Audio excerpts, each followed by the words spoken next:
Maybach music. Can anybody out there hear me? Hear me? 'Cause I just wanna say.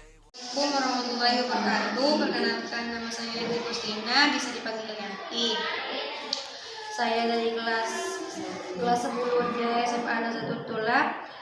Tahu nggak kalian apakah yang dinamakan sistem ekonomi?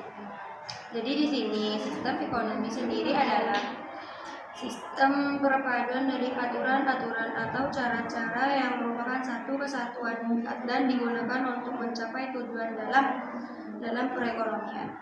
Aturan-aturan sistem perekonomian yang harus dapat menjawab permasalahan barang apa yang harus diproduksi, bagaimana cara memproduksi, dan untuk siapa barang tersebut diproduksi.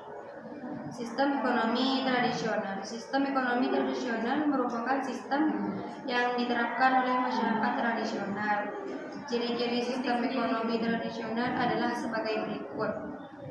A. Teknik produksi dipelajari secara turun-temurun dan bersifat sederhana. B. Hanya sedikit menggunakan modal. C. Pertukaran dilakukan dengan sistem barter dan barang dengan barang. D. Barang mengenal pembagian kerja. E. Masih terikat dengan tradisi. F. Tanah merupakan tumpuan kegiatan produksi dan sumber kemakmuran. Tahu nggak kalian apa kelebihan dan kekurangan dari sistem ekonomi tradisional? Kelebihan dari sistem ekonomi tradisional antara lain sebagai berikut. A. Mendorong hubungan kerjasama dan kerukunan sehingga terdapat keselarasan antar individu. B. Barang dihasilkan untuk kelangsungan hidup masyarakat sehingga mengurangi pemborosan. C. Adat istiadat dan tradisi relatif terjaga. D. Alam relatif terjaga karena masyarakat cenderung menjadi kelestarian alam sekitarnya. Adapun kekurangan dari sistem ekonomi tradisional antara lain sebagai berikut. A. Lebih rentan karena bergantung pada kondisi alam. B. Standar hidup masyarakat relatif rendah. C. Teknologi yang digunakan sederhana dan tradisional. D. Cenderung menolak perubahan sehingga masyarakat kekurangan berkembang. Sistem ekonomi komando. Pada sistem ekonomi komando, sistem ekonomi pusat atau perencanaan, peran pemerintah sangat dominan, sedangkan peran masyarakat atau pihak swasta sangat kecil, yaitu negara dapat dikatakan mendekati sistem ekonomi komando adalah ubah. Ciri-ciri sistem ekonomi komando adalah sebagai berikut. A. Semua alat dan sumber daya produksi dimiliki dan dikuasai oleh negara sehingga hak milik perorangan hampir tidak diketahui. B. Pekerjaan yang tersedia dan siapa yang akan bekerja ditentukan oleh pemerintah. Rakyat tidak memiliki kebebasan untuk memiliki pekerjaan. C. Kebijakan perekonomian diatur oleh pemerintah. Pemerintah membuat rencana membangun nasionalnya. Segala keputusan dalam perekonomian berada di tangan pemerintah.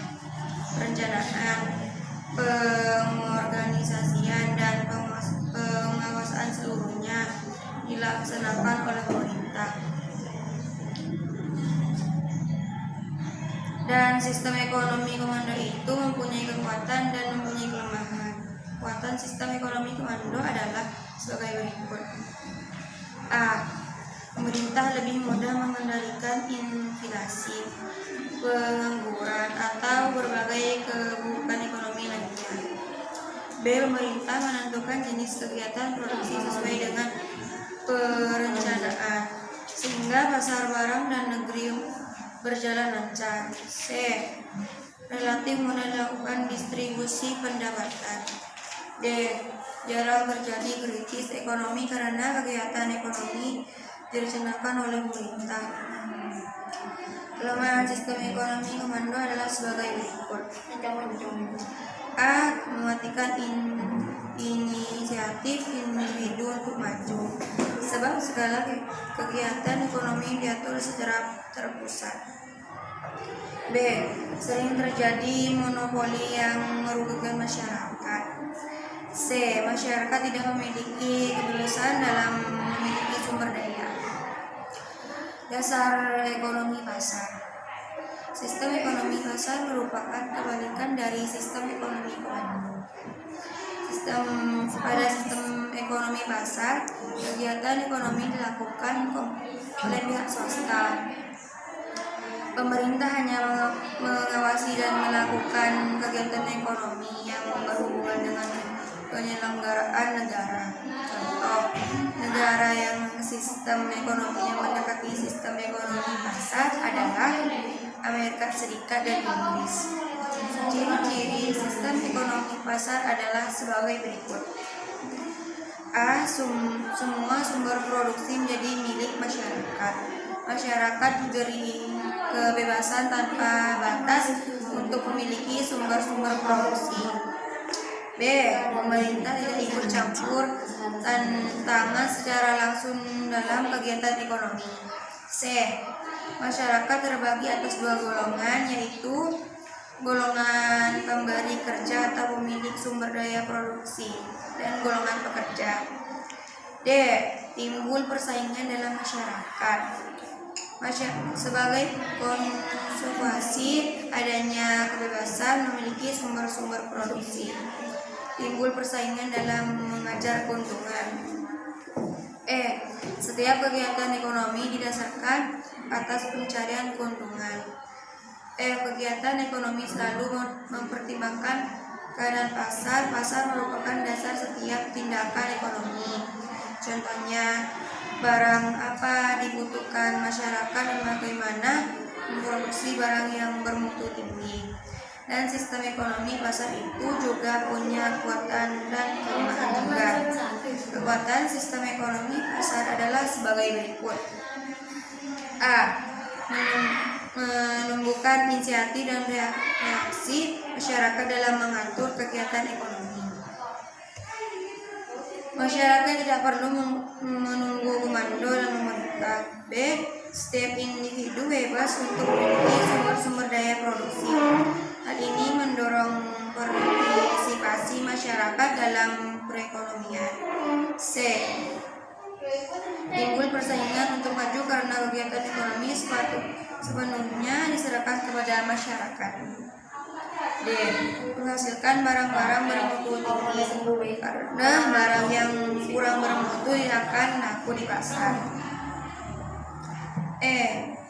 Efisiensi dan efektivitas tinggi karena setiap tindakan ekonomi didasarkan atas motif mencari keuntungan. Kelemahan sistem ekonomi pasar adalah sebagai berikut. A. Sulit melakukan pemerataan pendapatan karena persaingan bersifat bebas. Pemerataan pendapatan karena persaingan bersifat bebas. Pendapatan jauh kepada pemilik modal atau majikan. Golongan pekerja hanya menerima sebagian kecil dari pendapatan. B. Pemilik sumber daya produksi mengeksploitasi golongan pekerja sehingga yang kaya semakin bertambah kaya, yang miskin cenderung tetap miskin. C. Sering muncul monopoli yang merugikan masyarakat. D. Sering terjadi gejolak dalam perekonomian karena kesalahan alokasi sumber daya oleh individu. Sistem ekonomi campuran. Dalam sistem ekonomi campuran, pemerintah dan swasta masyarakat saling berinteraksi dalam memecahkan masalah ekonomi. Kegiatan ekonomi masyarakat diserahkan kepada kekuatan pasar. Namun sampai pada batas tertentu, pemerintah tetap melakukan kendali dan campur tangan. Tujuan pemerintah dalam campur tangan adalah agar perekonomian tidak lepas kendali sama sekali dan tidak hanya menguntungkan pemilik modal besar. Pada kenyataannya, saat ini ada kecenderungan yang semakin meningkat dari berbagai negara untuk menuju ke arah sistem ekonomi campuran. Dan cukup sekian dari presentasi saya, kurang lebihnya mohon maaf. Wassalamualaikum warahmatullahi wabarakatuh.